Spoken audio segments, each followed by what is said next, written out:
The labrum in the hip is a rubbery gasket that lines the border of the socket here, and the function of the labrum is to surround the ball in the socket and act as a suction cup seal for the ball, stabilizing it inside of the socket. Over time, in some people whose ball isn't quite round enough, the edge of the ball can impact the corner of the socket, causing the labrum to peel back up off of the edge of the socket, resulting in a labral tear.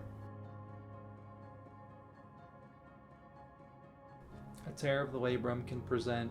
with multiple types of symptoms, but most commonly the tear presents with pain in the front of the hip, in the groin area, and the pain can be worsened with activities that involve repetitive hip flexion, which is bending the hip up, as well as for sitting for long periods of time, squatting and going up and down the stairs, as well as being engaged in athletic activity.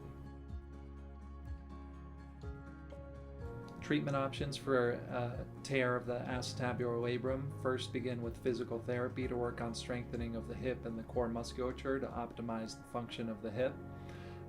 If this is unsuccessful in a certain subset of our patients, we can consider injections, which are targeted to relieve pain and inflammation in the hip.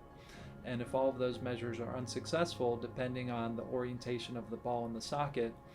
we can consider an arthroscopic surgery, which is minimally invasive to address the labral tear. A hip arthroscopy is a procedure that we do minimally invasively through 3 small portals using a camera and some small instruments within the hip. We're able to go inside of the hip and take a look at the labrum, which is typically torn, and we're able to put sutures around the labrum to reattach it back to the socket. And then we go to the ball side and we're able to shave the ball to make the ball a rounder shape to prevent it from damaging the labrum in the future. If you're having an issue with either the shoulder, knee, or the hip, I'm happy to see you in the CONA, Spartanburg, or Duncan locations. We'll get some imaging studies and get your affected body part checked out and figure out exactly what's going on.